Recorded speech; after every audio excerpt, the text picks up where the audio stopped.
तो टॉपिक चल रहा monetary policy, inflation, money and capital market, जिसमें ऑलरेडी 5 लेक्चर आ चुके हैं और ये होपफुली लास्ट लेक्चर होगा इस टॉपिक पे। चलो आगे बढ़ते हैं। एक कुछ डिटेल मेरे बारे में आपको मालूम ही है और इस पर्टिकुलर लेक्चर के लिए कॉपी में मार्क करना है फ्रॉम 1 to 20। ध्यान रखना है क्रेडिट सिस्टम और साइंटिफिक टेम्परामेंट का। ये रहा पहला क्वेश्चन आपके सामने। बोला which one of the following situation can lead to inflation. किसकी वजह से महंगाई हो सकती है भाई, बताओ। पहला, rapid growth of aggregate demand outweighing supply, कि सबसे ज्यादा डिमांड हो जाए और सप्लाई कम रह जाए तो महंगाई बढ़ जाएगी। बिल्कुल सही बात है। क्यों? क्योंकि भाई डिमांड अगर ज्यादा होगी, सप्लाई कम होगी, तो ऑब्वियस है लोग क्या करेंगे कि उसका कीमत अपने आप बढ़ जाएगा। बोलो हाँ ना। क्या रियल लाइफ में भी ऐसा नहीं होता है कि आपका अगर डिमांड ज्यादा है तो आपके भाव बढ़ जाते हैं? बोलो, सिंपल सी बात है। पहला तो करेक्ट हो गया, वही हमसे पूछा था, लेकिन बाकी भी ऑप्शन देख लेते हैं। Sluggish growth of aggregate demand, नहीं, स्लगिश ग्रोथ नहीं है, रैपिड ग्रोथ होना चाहिए। अगला, reduction in the money supply. भाई रिडक्शन इन मनी सप्लाई करोगे तो इन्फ्लेशन घटेगा, बढ़ेगा नहीं। तो तीसरा ऐसे नहीं होगा। हाई लेवल ऑफ अनएम्प्लॉयमेंट, लोगों के पास पैसे नहीं है तो डिमांड कहाँ से क्रिएट करेंगे? डिमांड नहीं क्रिएट करेंगे तो इन्फ्लेशन भी नहीं होगा। दैट्स वाई दूसरा, तीसरा, चौथा गलत है। ऑप्शन ए जो है बिल्कुल करेक्ट हो गया। इस तरीके से एक एक ऑप्शन एनालाइज करना है एवरीवन। यही होता है एग्जैक्ट तरीका, है ना, एमसीक्यू पीवाईक्यू को सॉल्व करने का, स्पेशली पीवाईक्यू को। अब इसका पढ़ते हैं एक्सप्लेनेशन सच दैट एक दो और कॉन्सेप्ट हमारे क्लियर हो, अगर मिल गया तो। Inflation is sustain increase in the general price level of goods and services in an economy over time. सबको पता है, बेसिक चीज है। It occurs when the demand for goods and services surpasses the available supply leading to upward pressure on prices. Option A correct है। Option B, चलो पढ़ ही देता हूं आपके लिए। एग्रीगेट डिमांड वही है जो मैंने समझाया, ठीक है। चाहो तो आप पढ़ सकते हो अपने सेटिस्फेक्शन के लिए कि इतना सारा कुछ है, ऐसा कुछ छूट ना जाए, तो नहीं छूटेगा भाई, don't worry. Meet this higher demand producer में increase prices leading to inflation pressure. चलो थोड़ा सा और अच्छे से समझा देता हूं मैं, ठीक है। और इसी बहाने थोड़ा सा आपका हिस्ट्री भी रिवाइज करवा देता हूँ। देखो 1453 में क्या होता था, यूरोपियन आते थे इंडिया। कहाँ पे आते थे? इंडिया। क्या करने के लिए? स्पाइसेस खरीदने के लिए। अब स्पाइसेस हमारे यहाँ पे बहुत ज्यादा फेमस थे वर्ल्ड वाइड। तो यूरोपियन जब इंडिया में आते थे, स्पाइसेस खरीद के अपने यहाँ वो लोग ले जाते थे, तो बहुत ही महंगा बेचते थे। मतलब उनको प्रॉफिट बहुत ज्यादा था इस बिजनेस में। ओके, अब समझो ध्यान से। इंडिया है क्या? सेलर या प्रोड्यूसर, है ना। अब इसके पास बहुत सारे लोग आ रहे हैं। कौन आ रहा? समझो ध्यान से। इंग्लिश आ रहा, ब्रिटिश आ रहा, सॉरी इंग्लिश ब्रिटिश तो सेम ही हो गया ना। ब्रिटिशर्स आ रहे हैं, फ्रेंच आ रहे हैं, डच आ रहे हैं, पोर्टुगीज आ रहे हैं, इतने सारे के सारे बायर्स आ रहे हैं। तो ऑब्वियस है इंडियन प्रोड्यूसर या फिर जो सेलर है वो क्या करेगा? अपना प्राइस बढ़ा देगा ना। उसको जब दिखेगा कि इतने सारे लोग खरीदना चाहते हैं, मतलब उसके प्रोडक्ट की डिमांड है। अगर डिमांड ज्यादा है तो वो प्राइस प्राइस को बढ़ा सकता है। इसलिए प्रोड्यूसर क्या करते हैं, डिमांड अगर ज्यादा है तो प्राइस को बढ़ा देते हैं, सप्लाई को कम रखते हुए। तो प्राइस ऑटोमेटिकली बढ़ जाता है, जिसको अपन इन्फ्लेशन बोलते हैं। तो चारों के चारों सेम चीज है, चाहो तो आप पढ़ सकते हो। अच्छा, डिफ्लेशन यहाँ पे एक वर्ड दिख रहा है। डिफ्लेशन क्या होता है? जब जनरल प्राइस लेवल में फॉल होता है, ठीक है। कोई चीज 10 रुपए का मिल रहा था, अभी कितने का मिलने लगा? 5 रुपए का या 8 रुपए का मान लेते हैं। तो क्या हुआ? इसके प्राइस लेवल में फॉल आया ना, गिरावट आई। दैट्स वाई इसको डिफ्लेशन बोलते हैं। बोलो एकदम क्लियर? गुड। नेक्स्ट क्वेश्चन आपके सामने। Which one of the following policy help to raise interest rate unambiguously and thereby lead to appreciation of currency? क्या हो रहा? इंटरेस्ट रेट बढ़ रहा और एप्रिसिएशन ऑफ करेंसी हो रहा। चारों देखते हैं वन बाय वन। पहला, एक्सपेंशनरी फिजिकल और मॉनेटरी पॉलिसी। देखो, अगर एक्सपेंसरी फिजिकल, पहले मॉनेटरी पॉलिसी का देखते हैं। एक्सपेंसरी मॉनेटरी पॉलिसी करोगे, इसका मतलब क्या हुआ? बैंक रेट को घटाना पड़ेगा सच दैट लोग जो है ज्यादा से ज्यादा लोन ले पाए। तो एक्सपेंशनरी मॉनेटरी पॉलिसी तो बिल्कुल नहीं होगा, ठीक है। क्यों? क्योंकि हमें रेज करना है इंटरेस्ट रेट को। पहला तो नहीं हो सकता, एक्सपेंशनरी मॉनेटरी पॉलिसी नहीं होगा। तो कहा जहां पे भी है उसको हटा दो। ये देखो, and expansionary monetary policy option C में है। ये भी गया, पहला भी गया, और कहीं पे है? फिजिकल और कनेक्ट, अच्छा, और कहीं पे नहीं है। ओके, बचे ऑप्शन दो, बी या फिर डी। अब ध्यान से समझते हैं। बी जो है बोल रहा है कि contrary physical and monetary policy दोनों जो हो कॉन्ट्रेरी हो, माफ कीजिएगा कॉन्ट्रेक्शनरी हो, मतलब कॉन्ट्रैक्ट करे, कम करे। अब देखो, मॉनेटरी पॉलिसी को कम करोगे तो रेट ऑफ इंटरेस्ट जो है बढ़ेगा, ठीक है। अब मॉनेटरी फिजिकल पॉलिसी की बात करते हैं। अगर गवर्नमेंट को प्राइस को, करेंसी को अप्रिसिएट करना है तो उसकी सप्लाई को कम करना पड़ेगा। क्योंकि आपको मालूम है कि अगर किसी की डिमांड बढ़ेगी, मतलब मनी का जो डिमांड है इकोनॉमी में बढ़ेगा, तो वो अप्रिसिएट करेगा उसका प्राइस। बोलो हाँ ना। तो एक्सपेंशनरी फिजिकल पॉलिसी में होता क्या है, ध्यान से समझो। अगर गवर्नमेंट चाहती है कि एक्सपेंशनरी फिजिकल पॉलिसी उसको लानी है, तो इन दैट केस वो क्या करेगा, मार्केट से पैसे उठाएगा। किस लिए, सच दैट वो अपने बजट को डेफिसिट जो है फाइनेंस कर पाए। तो अगर पैसे उठा लिया मार्केट से, बताओ मार्केट में जो पैसों का है कमी हो गया। अब मनी सप्लाई अगर मार्केट में कम होगा तो रुपया क्या करेगा, अप्रिसिएट करेगा। बोलो एकदम क्लियर है, लोग ज्यादा डिमांड करेंगे पैसों का, तो इसलिए इंटरेस्ट रेट भी क्या होगा, इंक्रीज होगा। That's why everybody contractionary monetary policy होना चाहिए और एक्सपेंशनरी फिजिकल पॉलिसी होना चाहिए। वो होपफुली आपको बहुत अच्छे से क्लियर होगा। ठीक है, फिर से समझते हैं। कॉन्ट्रेक्शनरी मॉनेटरी पॉलिसी कैसे हेल्प करेगा, पता ही चल गया कि when central bank implement a contractionary monetary policy it increases the cost of borrowing, इस वजह से, and reduces the money supply in the economy. बिल्कुल सही बात है। Higher interest rate makes borrowing more expensive which discourage spending और investment. और expansionary physical policy की बात करें, it leads to increase government borrowing to finance the deficit. मैंने अभी आपको बताया, this increase borrowing can compete with private borrowing leading to higher interest rate in the economy. अब दोनों का कॉम्बिनेशन से जो है आपका क्या होगा, इंटरेस्ट रेट भी इंक्रीज होगा, साथ में अप्रिसिएशन ऑफ करेंसी भी होगा। होपफुली आपको बहुत बढ़िया से clear. Next, which one of the following is a measure that can be used by government for combating inflation. महंगाई से लड़ने के लिए सरकार क्या कर सकती है, चारों ऑप्शन में से कौन सा। पहला, increasing the non planned expenditure on defence police. भाई अगर तुम ज्यादा एक्सपेंडिचर करोगे, लोगों के हाथ में ज्यादा पैसे दोगे, मनी सप्लाई बढ़ेगा तो इन्फ्लेशन और बढ़ेगा ना। देखो समझो सिंपल सा लैंग्वेज, मतलब अगर इकोनॉमी है, इकोनॉमी में मनी सप्लाई अगर बढ़ेगा, लोगों के हाथ में ज्यादा पैसा जाएगा, डिमांड ज्यादा होगा, तो महंगाई और बढ़ेगी। ठीक है, तो इसलिए पहला तो बिल्कुल नहीं होगा, जस्ट उल्टा बोला। दूसरा, providing more subsidies on export, इसका कोई तुक नहीं बनता। तीसरा, increasing the rate of interest on saving and fix deposit. तो रेट ऑफ इंटरेस्ट अगर बढ़ा दोगे किस पे, सेविंग और फिक्स डिपॉजिट पे, तो लोग क्या करेंगे, ज्यादा से ज्यादा अपना पैसा बैंक में जमा करेंगे। क्यों, क्योंकि वहां पे उन्हें ज्यादा रेट ऑफ रिटर्न मिल रहा है ना। तो अगर पैसे जो है बैंक में जा रहे हैं, इसका मतलब क्या हुआ, लोगों के पास कम पैसे हैं, मतलब डिमांड कम करेंगे, मतलब इन्फ्लेशन जो है कंट्रोल में आएगा। बोलो एकदम क्लियर हुआ क्या। तो ऑप्शन सी जो है बिल्कुल है, लेकिन ऑप्शन डी भी देखेंगे।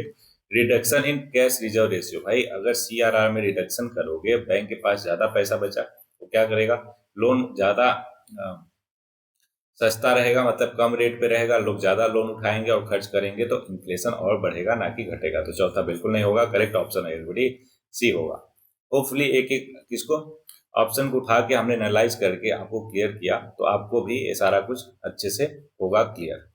अब आते हैं नेक्स्ट क्वेश्चन पे। बोला which one of the following statement about NBFC is not correct. याद कीजिए, एनबीएफसी हम ऑलरेडी पहले भी कर चुके हैं, फिर से रिवाइज हो जाएगा। नॉट करेक्ट पूछा है, तो NBFC can't accept demand deposit, बिल्कुल ठीक है। एनबीएफसी कांट गिव लोन, तो भाई क्या करेगा फिर वो, है ना, अगर लोन नहीं देगा तो कुछ तो फंक्शन करने दो उसको। तो बिल्कुल एवरीबॉडी वो लोन दे सकता है, इसलिए ऑप्शन बी गलत हो जाएगा, गलत ही हमसे पूछा था।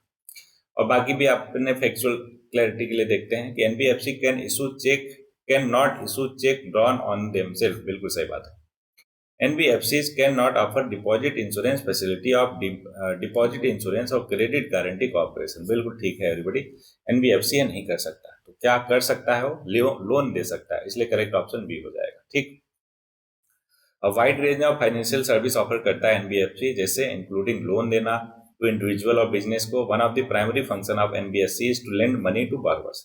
दे are engage in activity similar to banks but do not hold a banking license. उनके पास बैंकिंग लाइसेंस नहीं होता, दैट्स वाई वो नॉन बैंकिंग फाइनेंस कंपनी है। बोलो clear, good.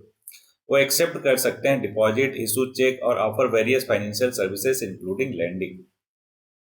Next, consider the following statement regarding e rupee. उस समय बहुत चर्चा में था, है ना, अभी भी है। ई रूपी प्रीपेड डिजिटल वाउचर क्या होते हैं, समझो ध्यान से।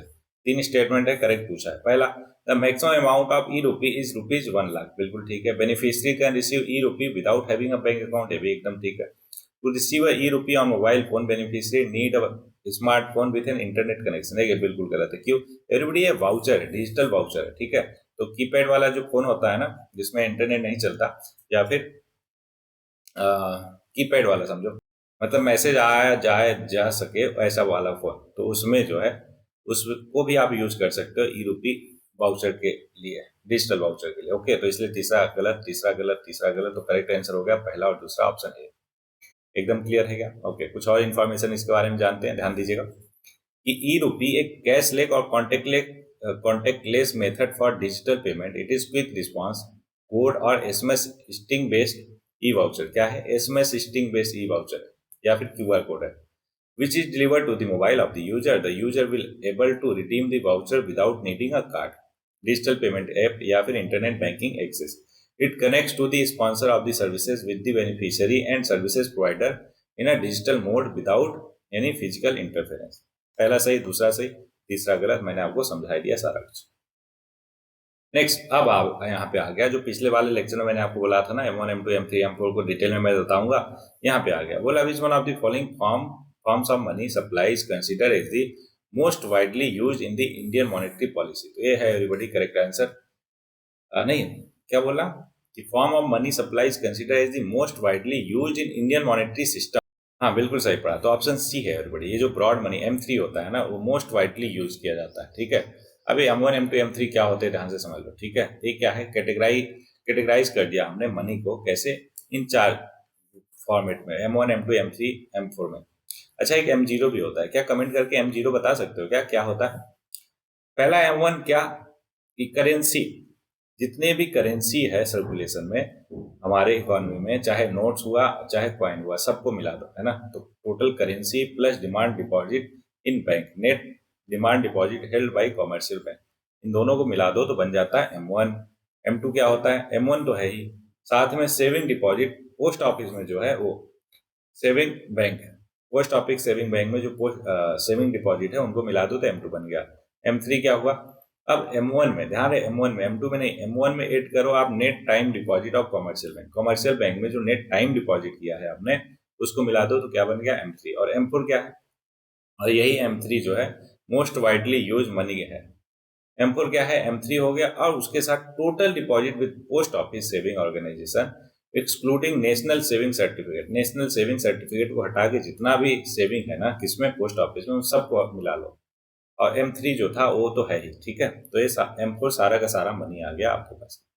Next, which one of the following is consider as an agency function of commercial banks in India. फिर से क्वेश्चन पढ़ते हैं, नहीं समझा. Which one of the following is considered as an agency function of commercial bank in India. ठीक है, acceptance of deposit, बिल्कुल ये जो है मेन फंक्शन है एवरीबॉडी.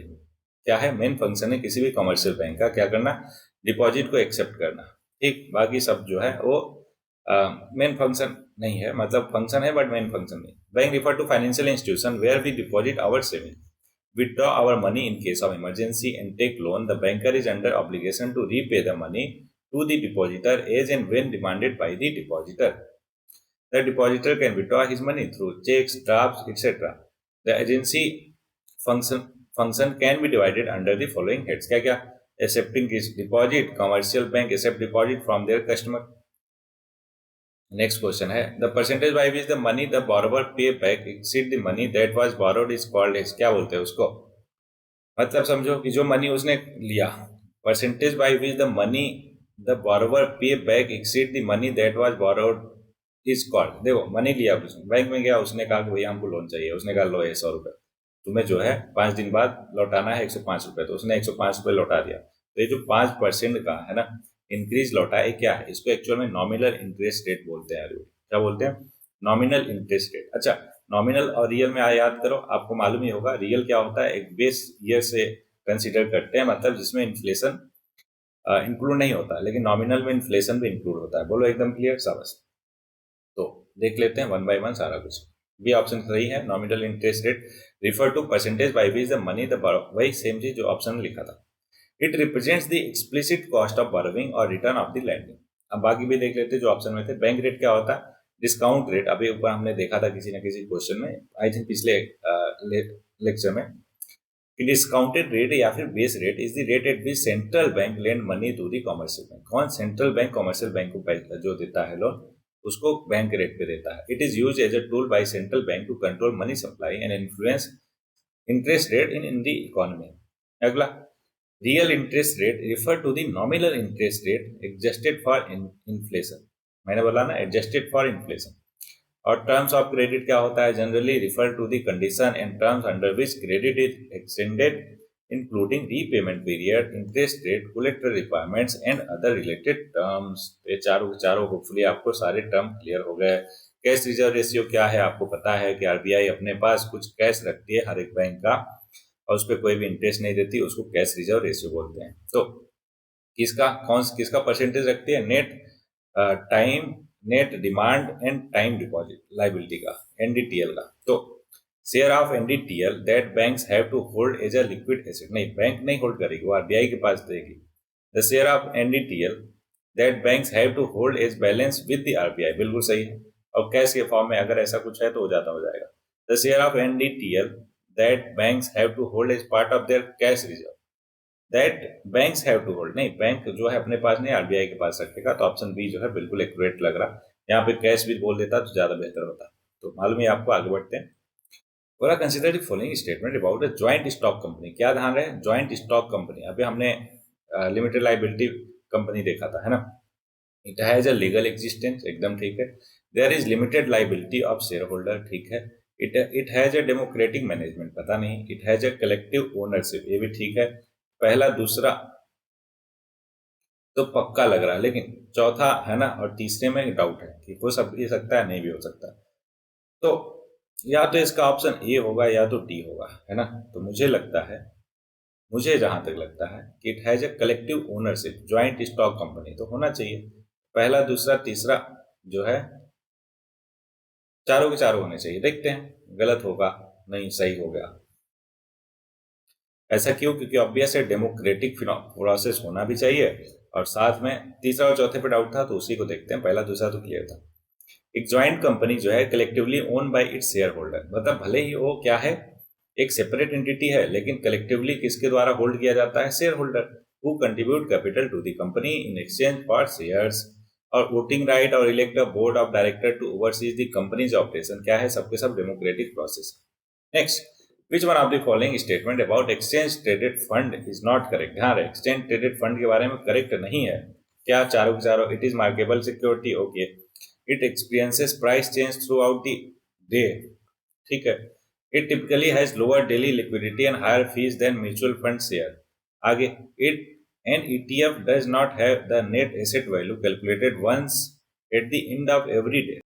तो ये भी ठीक है। एवरीवन, बहुत ही फैक्चुअल क्वेश्चन है, आपको ध्यान में रखना है। एक्सचेंज ट्रेडेड फंड जो है वो होता है has lower daily liquidity and higher fees than mutual fund share, उसको क्या बोलते हैं? एक्सचेंज ट्रेडेड फंड बोलते हैं। थोड़ा सा और डिटेल देख लेते हैं इसका, कि ETFs typically have higher daily liquidity and lower fees compared to mutual fund share.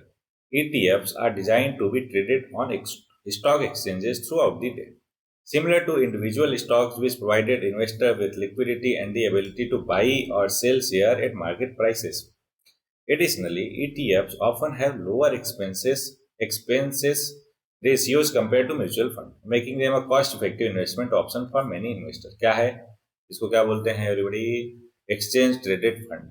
Hopefully आपको क्लियर होगा। Next, monetary policy, which one of the following are tools? किसका मॉनेटरी पॉलिसी का? बैंक रेट होता है, ओपन मार्केट ऑपरेशन होता है, public डेब्ट नहीं होता है, पब्लिक रेवेन्यू भी नहीं होता है। ये दोनों के दोनों किसका होता है? फिजिकल पॉलिसी का होता है, ना कि मॉनेटरी पॉलिसी का। तो मॉनेटरी पॉलिसी का पहला और दूसरा हुआ, तीसरा चौथा किसका हुआ? फिजिकल पॉलिसी का। ऑलरेडी ये क्वेश्चन देख चुके हैं, आई थिंक यूपीएससी में पूछा गया था ये क्वेश्चन, क्योंकि सेम टू सेम क्वेश्चन है एवरीबॉडी, सीडीएस में और यूपीएससी, तब सीएससी में भी और सीडीएस में दोनों में पूछा। बाकी आपको सब पता है रिपो रेट क्या होता है, रिवर्स रिपो रेट क्या होता है, इसमें ओपन मार्केट ऑपरेशन क्या होता है ना, cash reserve ratio, SLR, CLR और मार्जिनल स्टैंडिंग फैसिलिटी सब आपको मालूम है। कैसे मालूम है भाई? कितनी बार तो अपन ने रिवाइज कर लिया है ना। चाहो तो आप इसको पढ़ सकते हो अगर अभी तक आपको क्लैरिटी नहीं आई है तो। Next, Which one of the following is the now used by the RBI to measure the rate of inflation in India? तो करेक्ट आंसर है कंज्यूमर प्राइस इंडेक्स। कई बार देख चुके हैं हम। इस पर उर्जित पटेल कमेटी रिपोर्ट 2014 में उन्होंने कहा कि आपको सीपीआई यूज करना है, किसके लिए? इन्फ्लेशन को मेजर करने के लिए, ठीक है। कई बार देख चुके हैं, इसलिए आगे बढ़ जाएंगे। Which one of the following with regard to term bank run? Bank run क्या है, वो करेक्ट है, ये बताना है ना। बैंक रन का करेक्ट एक्सप्लेनेशन क्या है? चारों ऑप्शन में से बताना है। तो बैंक रन देखो, एक ऐसा सिचुएशन, हालात है कि जब एक पैनिक सिचुएशन क्रिएट होता है, when the deposit holder start withdrawing cash from the bank, ठीक है। एक पैनिक सिचुएशन जिसमें depositor holder start withdrawing cash from the bank is known as bank run. क्या बोलते हैं उसको? Bank run. कि भागो भागो पैसे, है ना, निकालो बैंक से। क्यों? क्योंकि उन्हें भरोसा नहीं रहा, या फिर उन्हें लगता है मंदी आने वाली है, या फिर उन्हें लगता है कि कुछ दिक्कत होने वाली है। तो bank run refer to the situation when a large number of depositors lose confidence in bank's stability or rush to withdraw their deposit in cash. It usually occurs due to concern about the bank's financial health or rumors about its solvency. When depositors fear that bank may not be able to fulfill their withdrawal request or that their deposit are at risk, they may try to withdraw their funds simultaneously, causing a panic situation known as bank run. Follow clear? Sabas. Next question. Which of the following will be the outcome if an economy is under inflationary pressure? अगर कोई भी economy में inflationary pressure है तो क्या output होगा? ठीक है, पहला, डोमेस्टिक करेंसी हेड्स डेप्रिसिएट. ठीक है, अगर बहुत ज्यादा इन्फ्लेशन हो रहा तो डोमेस्टिक करेंसी डेप्रिसिएट करेगा. Export becomes less competitive, imports become costly. बिल्कुल गलत, जस्ट उल्टा होगा. Cost of borrowing decreases. ठीक है. बॉन्ड होल्डर बेनिफिट नहीं, बॉन्ड होल्डर को नुकसान होगा. अभी हमने देखा था, याद करो किसी क्वेश्चन में, इतना बढ़िया से क्वेश्चन देखो बना के देता है कि हर बार इन दोनों में, तीनों में इंटरचेंज चलता रहता है. सीएपीएफ का है ना, सीएससी वाले देखते हैं, सीएससी वालों का कोई पर्टिकुलर क्वेश्चन सीडीएस में आ जाता है, ऐसा करके. ओके, तो पहला और तीसरा करेक्ट है एवरीबॉडी, तो ऑप्शन सी होना चाहिए, है ना. तो ऑप्शन देखते हैं कि सी है, क्यू है, ध्यान से समझो. पहला करेक्ट है कि inflationary pressure can lead to depreciation of domestic currency when there is a decrease in the purchasing power causing the value of the currency relative to the other currency to decline. दूसरा गलत है. गलत क्यों है? क्योंकि ये हमेशा जो है डायरेक्ट आउटकम नहीं होता है इन्फ्लेशन का. क्या? Impact of inflation on trade competitiveness varies based on factor such as exchange rate पे डिपेंड करता है, रिलेटिव प्राइस लेवल पे और डिमांड कंडीशन, इन सब पे डिपेंड करता है, ना कि इन्फ्लेशनरी प्रेशर पे करता है. तीसरा करेक्ट है कि expansionary monetary policies to stimulate the economy which can involve lowering interest rate to encourage borrowing and spending, reducing the cost of loan for individual और बिजनेसेस. ठीक है, ओके. तीसरा स्टेटमेंट सही है, मैंने बता ही दिया आपको. चौथा गलत है. क्यों? क्योंकि बॉन्ड होल्डर, मैंने समझा ही दिया है, ये कई बार किया है कि बॉन्ड होल्डर क्या करेंगे, इन्फ्लेशन बढ़ गया, उन्हें पहले मिलना चाहिए था 100 रुपए का 110 रुपए, है ना. 110 रुपए तो मिला, लेकिन मान लो सॉरी, एक साल के बाद उन्होंने 100 रुपए लिया, 100 रुपए का बॉन्ड लिया, एक साल के बाद मान लो उसका प्राइस होने वाला है 105 रुपए, लेकिन पता चला कि इन्फ्लेशन 6% से बढ़ा और अगले साल जो है 100 रुपए की कीमत ही 106 रुपए हो गई. उन्हें देखो 1 रुपए का घाटा हुआ, अल्टीमेटली फायदे की जगह नुकसान हो गया. इसलिए बॉन्ड होल्डर्स को इन्फ्लेशनरी प्रेशर में क्या होता है, नुकसान होता है. इसको कई बार मैं समझा चुका हूँ, होपफुली आपको बहुत अच्छे से क्लियर होगा. Which of the following are credit rating agencies in India? याद करो कि किसी पर्टिकुलर यूपीएससी क्वेश्चन में, आई थिंक 2023 या 22 वाले क्वेश्चन में ICAR ये दिया था, एक क्रेडिट रेटिंग एजेंसी है, तो जो कि बिल्कुल सही है. अगर आपने सीडीएस ए वाला क्वेश्चन किया होता तो इसको बिल्कुल सही बता देते. तो इसमें तीनों की तीनों क्या है, क्रेडिट रेटिंग एजेंसी है एवरीबॉडी. तो ऑल ऑफ द अबव इसका करेक्ट आंसर है. वो जस्ट ICAR इसलिए बताया मैंने, ICRA को, जो पूछा था अभी रिसेंटली किसी एग्जाम में. ठीक है, 23 में या फिर 22 में. तो all of these, CRISIL, care और ICRA क्या है, ऑल क्रेडिट रेटिंग एजेंसी है इन इंडिया. एक काम करोगे आप अभी के लिए, इन सबका फुल फॉर्म देखोगे क्या है क्या नहीं. ठीक, okay. Next question.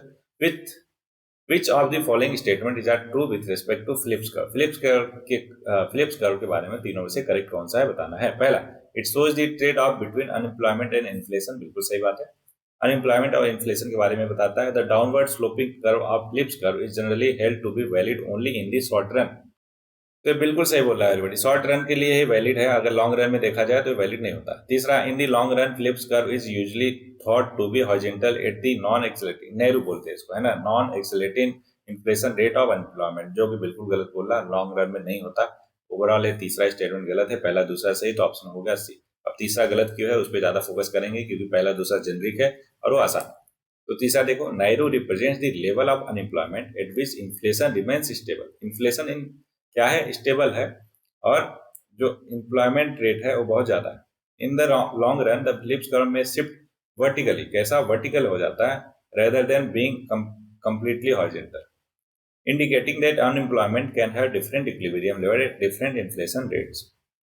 Next, which one of the following term is used in economy to denote a technique for avoiding a risk by making a counteracting transaction? तो उसको क्या बोलते हैं? तो इसका करेक्ट आंसर है everybody hedging.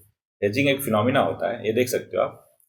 The term used in economy for avoiding risk through counteracting transaction, hedging. It is a risk management strategy to offset potential losses by taking opposite positions. Next, in India, contribution of food inflation to overall inflation is around 1/3%, 1/3 या 2/5. Within food inflation, contribution of food article is higher because price rise in food article is क्या होता है? बोल रहा है कि higher and their weight is also high compare to food product. बिल्कुल सही बात है, तो यही सही ही हमसे पूछा था क्या, तो यही करेक्ट आंसर हो जाएगा। लेकिन बाकी देखते हैं, higher but their weight is lower, नहीं भाई उसका वेटेज होता है 46% आई थिंक, है ना, इसलिए तो बिल्कुल सही है। लोअर बट देयर, नहीं लोअर नहीं होता, लोअर नहीं होता, हायर होता है। करेक्ट आंसर हो गया एवरीबॉडी। एक्सप्लेनेशन देखते हैं कि फूड आर्टिकल में क्या क्या आता है, सीरियल्स, पल्सेस, फ्रूट, वेजिटेबल और meet have a higher contribution to the food inflation in India because their prices tend to rise more compared to food products जैसे processed या manufacturing food item, and they also have a higher weightage in the inflation index. Hopefully आपको बहुत अच्छे से clear कि option A he match कर रहा है, इसलिए करेक्ट आंसर ऑप्शन ए होगा। Next, the amount by which the equilibrium level of real GDP exceed the full employment level of GDP is called. ध्यान समझो, रियल जीडीपी क्या करता है, एक्सीड करता है फुल एम्प्लॉयमेंट लेवल, जिसको हम पोटेंशियल जीडीपी भी बोलते हैं। सोचो, हमने रियल जीडीपी को, है ना, क्या किया, सोचा नहीं, पहले पोटेंशियल जीडीपी समझो। पोटेंशियल जीडीपी ये है कि सारे के सारे रिसोर्सेज अगर 100% पे यूटिलाइज किए जाए तो हमारा मान लो कि जीडीपी ग्रोथ 10% का होगा। अब पता चला जो रियल जीडीपी ग्रोथ है वो 11% का हो गया। अब बताओ ये कैसे पॉसिबल है कि जो मैक्सिमम 10 हो सकता है तो 11 कैसे हो सकता है? इसका मतलब कि इन्फ्लेशन का रोल इसमें दिखा होगा, है ना, या फिर जीडीपी जो कैलकुलेट किया हमने उसमें इन्फ्लेशन को भी इंक्लूड किया होगा, तभी ऐसा पॉसिबिलिटी है। बोलो हाँ ना, तो उसको हम इन्फ्लेशनरी गैप बोलते हैं। जो 10 और 11 के बीच में गैप आया ना 1% का, उसको क्या बोलते हैं, इन्फ्लेशनरी गैप बोलते हैं। होपफुली आपको बहुत बढ़िया से clear. The amount by which the equilibrium level of real GDP exceed the full employment level, जिसको हम पोटेंशियल जीडीपी भी बोलते हैं, is called inflationary gap. An inflationary gap exists when the demand for goods and services exceeds production due to factors such as higher level of overall employment, increased trade activity या फिर elevated government expenditure. Against this backdrop, the real GDP can exceed the potential GDP, resulting in an inflationary gap. बाकी important point है, आप चाहो तो देख सकते हो। रिसेशनरी गैप क्या होता है, चलो बता ही देता हूं आपको। Gap can be defined as the difference between the real GDP और potential GDP at the full employment level, और इसको कॉन्टेक्शनरी गैप भी बोलते हैं, ठीक है। अब बाकी दोनों को देखते हैं कि the income multiplier shows that change in the gross domestic product GDP of a country due to injection of investment in the economy. मतलब इकोनॉमी में अगर आप इन्वेस्टमेंट ज़्यादा इंजेक्ट कर रहे हो तो उसकी वजह से जो फर्क आता है उसको इनकम मल्टीप्लायर्स कहते हैं। अगला, automatic stabiliser are mechanism build into government budgets without any vote from legislatures that increase spending or decrease taxes when the economy slow down. ठीक, ओके। नेक्स्ट क्वेश्चन है, which of the following goods are included to estimate food inflation in India? अभी हमने देखा wheat और paddy होता है, tobacco होता है क्या? बिल्कुल नहीं, तो टोबैको तो नहीं होगा, तीसरा नहीं हो सकता।